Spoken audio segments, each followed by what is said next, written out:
Imagina un mundo donde todos se tratan con respeto y dignidad, donde cuando surgen problemas, todos se esfuerzan por hacer lo correcto los unos por los otros. En la Biblia, esta forma de trato recíproco es llamada hacer justicia.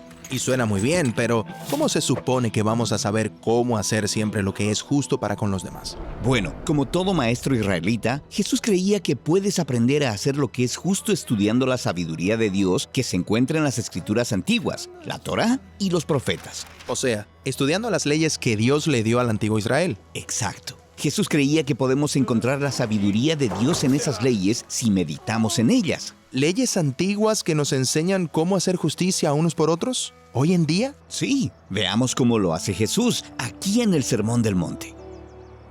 Jesús primero cita la Torá y luego va a revelar la sabiduría de Dios que se encuentra en el mandamiento. Ok, vamos. Bien, él comienza con un tema bastante intenso, el asesinato. Jesús dice, han oído que se le dijo a los antiguos, no asesinarás. Está citando los 10 mandamientos.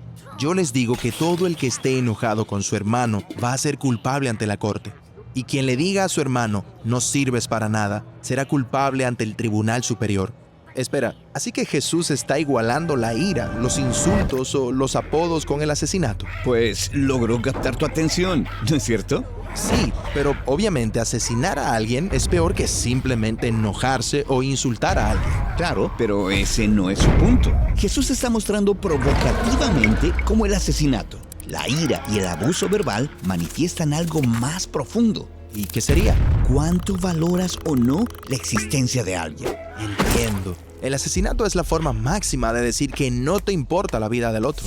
Y también lo es perder los estribos o menospreciar a alguien. Todo esto revela una actitud de superioridad y desdén por la vida del otro. Causa estragos en nuestras relaciones y comunidades y tiene graves consecuencias. Así que la sabiduría de este mandamiento va mucho más allá del asesinato. Para Jesús, este mandamiento tiene que ver con tratar a todos como valiosos. Exacto. Jesús quiere que veamos que cada vez que degradamos o devaluamos a otras personas, fallamos en hacer lo correcto por ellas. Su definición de justicia significa tratar a todo el mundo como imagen de Dios. Bien, el próximo caso de estudio es sobre el adulterio. Ustedes han oído que se dijo, no cometerás adulterio. Otra vez cita los 10 mandamientos. Yo les digo que todo el que se quede mirando a una mujer para excitarse sexualmente ya ha cometido adulterio con ella en su corazón. Ok, entonces Jesús no está hablando de simplemente pensar que alguien es atractivo. No, él está hablando de esas miradas largas y repulsivas, de ver a las personas como objetos para nuestro propio placer. Cuando hacemos algo semejante, estamos despojando a un ser humano de la dignidad que Dios le ha dado, aunque no hagamos más que mirar. De hecho, esto es tan grave que Jesús continúa diciendo, si tu ojo o tu mano te es ocasión de pecar, córtatelo. O sea, en serio. Jesús era el maestro de la hipérbole. O sea, él acababa de decir que el problema real estaba en nuestros corazones, no en nuestros ojos o manos. Pero lo que quiere dejar bien en claro es que esto es algo serio. Sí, y lo logró. Es importante recordar que Jesús fue educado según las escrituras hebreas, que presentan el sexo como algo hermoso. Pero si el deseo sexual nos está llevando a deshonrar la imagen de Dios en nosotros o en otros, o si está dañando nuestras relaciones, entonces nos está arruinando y debemos hacer lo que sea necesario para resolverlo. Bueno, entonces se complica aún más porque el tercer caso de estudio es sobre el divorcio. Jesús dice, también se ha dicho, el que despide a su mujer, que le dé un certificado de divorcio. ¿Qué está pasando aquí? ¿Despedir a su mujer? Sí, en los días de Jesús solo los hombres israelitas podían iniciar el divorcio, y ese desequilibrio provocaba todo tipo de problemas. ¿Pero estaba permitido el divorcio? Sí, aunque solo una ley en toda la Torá trataba el tema y Jesús solo la citó.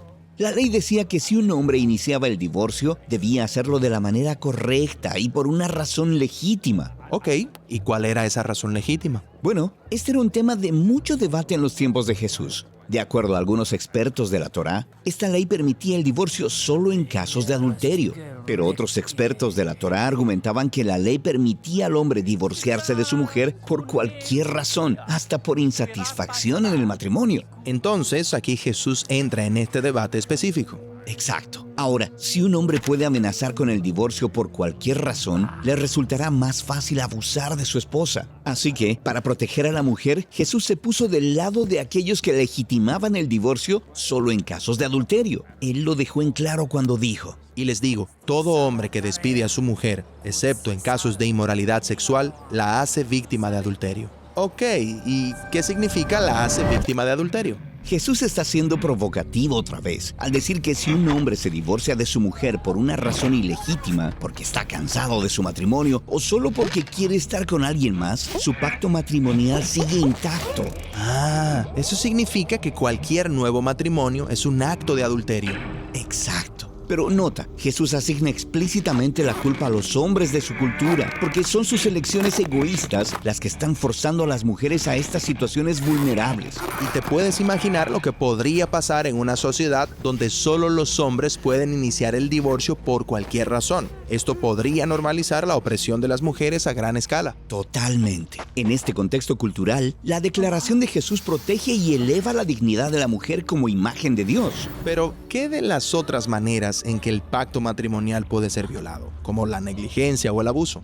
¿No son esas razones legítimas para el divorcio? Sí, esas son preguntas muy importantes que Jesús no trata aquí. Aquí su enfoque se centra en cómo los hombres de su época tergiversaban y abusaban de esta debatida ley de divorcio de la Torá, tratando a las mujeres como objetos desechables, como si nada. Pero para Jesús, el pacto matrimonial está diseñado para crear interdependencia y respeto mutuo, de tal forma que los dos puedan reflejar la imagen de Dios como uno solo. Lo que nos lleva al punto principal de los 3 casos de estudio. Jesús nos está mostrando cómo la sabiduría de Dios en estos mandamientos apunta a nuestros deseos y motivaciones principales que afectan el modo en que tratamos a las personas. Alguien podría seguir estrictamente estas reglas sobre el asesinato, el adulterio y el divorcio y aún así deshonrar y tratar a las personas como objetos en otras maneras. Exacto. Para Jesús, la verdadera justicia y sabiduría consiste en tratar a todos los humanos según su valor supremo. Claro, si valoráramos así a los demás, imagínate qué tipo de mundo podríamos crear. Eso es justo lo que Jesús tiene en mente. Su anuncio sobre la llegada del reino celestial de Dios aquí en la tierra tenía la intención de remodelar nuestra imaginación.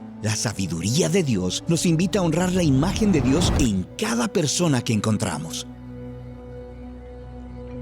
Proyecto Biblia es un estudio de animación sin fines de lucro, financiado colectivamente por aquellos que nos apoyan con generosidad. Gracias. Nuestra misión en Proyecto Biblia es ayudar a las personas a experimentar la Biblia como una historia unificada que nos guía a Jesús. Somos capaces de ofrecer todo en forma gratuita gracias a las donaciones generosas de personas como tú en todo el mundo. Para ver nuestra biblioteca completa, puedes ver nuestros recursos y realizar donaciones en proyectobiblia.com. Hemos analizado 3 casos de estudio que ilustran la visión de Jesús respecto a cómo hacer lo correcto por los demás y cómo desarrollar relaciones saludables. Luego veremos 3 más, acerca de cumplir con lo que decimos, cómo responder ante la injusticia y cómo tratar a la gente que no soportamos.